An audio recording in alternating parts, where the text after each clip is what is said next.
Hey everyone, Chad here with Team Meat in the Freezer again. Continuing on with my How to Choose a Bow series. We're getting there. Getting the bow set up. I'm going to build some arrows here in a little bit.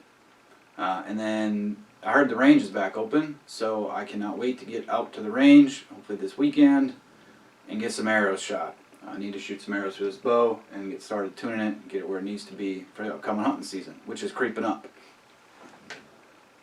So we've got over everything with the bow now. Now, a key part of that is your release aid. So, boy, going into release aids, there are a whole bunch of them. Just like there's a whole bunch of sights and rests and stabilizers.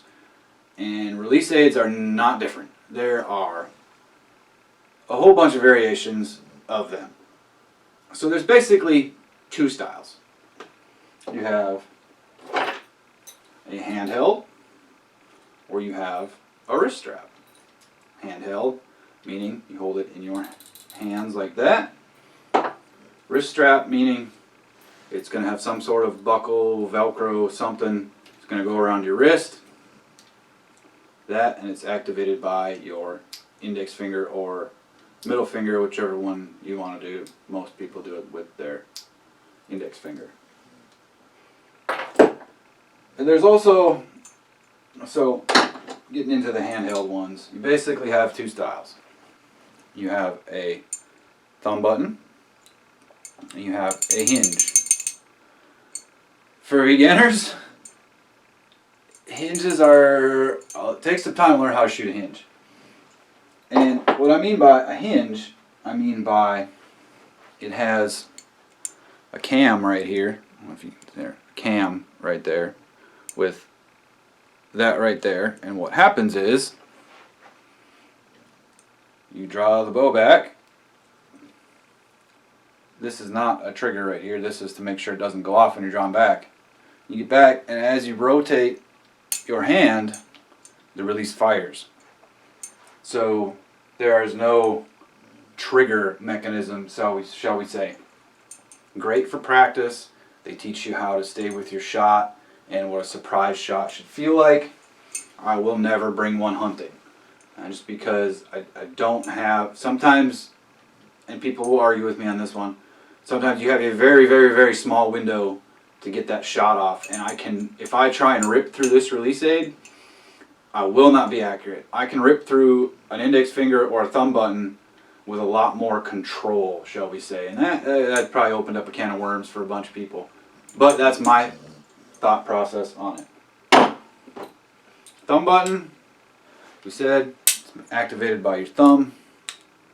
You would clip it onto your D-loop, pull it back, put your thumb on there, and it's activated by your thumb. Same with the wrist strap. You know, you would pull it back, it'd be strapped to your wrist, goes around your D-loop, it's activated by your finger. I'm not going to sit here and say that one is better than the other one. I hunted with, this release is very old, it's like 15 years old, something like that. I hunted a long time with a wrist strap release. I did. I always shot a handheld for target, and I shot a wrist strap for hunting. Now probably, I don't know, 6-8 years ago I decided to switch to one of my handhelds because I'm more accurate with a handheld, and getting into just shooting in general, I get jumpy with a index finger, meaning by, like, in order of sensitivity, your index finger is the most sensitive finger on your hand, and it's just, I can shoot it good for most time, then all of a sudden I just get jumpy with it, so I just don't use one for hunting anymore.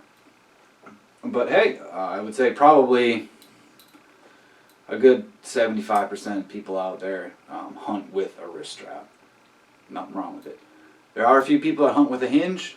Good on them. I'm not doing it.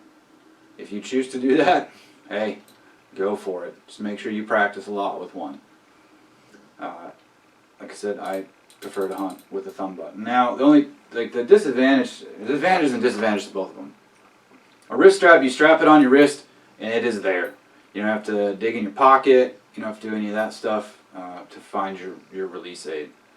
I will say this, you should always have an extra release with you when you're hunting. Should one fail on you, I've had it happen. Should one fail on you. Or, you know, like I said, with handheld ones, you're up in a tree stand, it's very easy to, you know, drop it. And especially if you're a climber, you don't want to go all the way down to the ground to get your release aid, come back up in the tree. So I always carry an extra one with me when I'm hunting. This is my preferred one here. This is a Scott Sigma in a 3-finger. And getting into lots of different ones. There are 2-finger, 3-finger, 4-finger. There are like a thumb hole or a finger one like that where your finger goes through the hole. They make the same version. No, I don't have one here. I have one somewhere where there's not a hole for your finger to go through. It's just you just grab the body or the release and pull them back.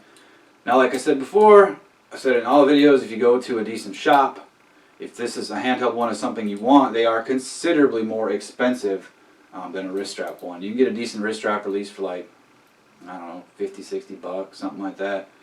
These you can't touch for like under 200 for a good one. That's new. You know, nothing wrong with buying used ones either. But if you're going to spend like 200 bucks on a release that you may not like, you know, go to the store, try a few of them, or go out to the range. I guarantee you, you know, like me or anybody I know was out there. If somebody walks up to me and says, "Hey man, you think, can I fire your release a couple times?" Yeah, here, go ahead. You know, no problem. Because people there do that for me when I first started, you know, choosing handheld releases. And go with what you like and what feels good to you in that aspect. So, release aids. There's lots of them, lots of different versions of them. I will say this. Out of anything on the bow, well, arrow, you should all buy good quality stuff to what you can afford. A release aid is not an exception to that. If you get a cheap one, you can buy cheap ones. You know, there's ones out there for like 30, 40 bucks. They just, it's not worth it to, you know, save a little bit of money and spend an extra 50 bucks. Spend an extra 50 bucks and instead of spending 30 or 40, spend, you know, 60 or 80 bucks on a release. Because if you shoot a few different ones, especially if you're a gun shooter or anything like that, the trigger is going to be way more crisp on a quality release than it is on a non-quality release. You know, non-quality ones may have a bunch of travel to the trigger. That drives me nuts. If you can deal with it, go for it. There we have it. Release aids. Have fun in choosing your release aid. You know, like I said, go to a shop. They'll have different ones there. Let you try them. They'll be able to give you a few pointers on, you know, the correct way to fire it and adjust it and go from there. Alright everybody, so there we have it. We have the bow, you know, set up to shoot. We talked about everything including release aids. Next up, I'm going to go over arrow building. I'm pretty OCD when it comes to arrow building. So I'll show you all the little steps I take to put everything in my favor with arrows on the next episode. So if you haven't already, I'm going to say it again. Subscribe to this YouTube channel. Hit the little bell. Make sure you get notified when we put new videos up. Take a disabled vet in the outdoors. Take a kid in the outdoors. You know, go enjoy God's creation. Just get out of the house. You know, go fishing, go to the range, just go for a walk in the park, look at the wildlife, all that different stuff. And, you know, stay with us. Hunting season's coming around the corner. Can't wait. I missed all hunting season last year because I was deployed. So there's some stuff in trouble this year because my freezer's getting a little low and I need to refill that. So thanks for watching. Stay tuned. We'll see you for the next episode.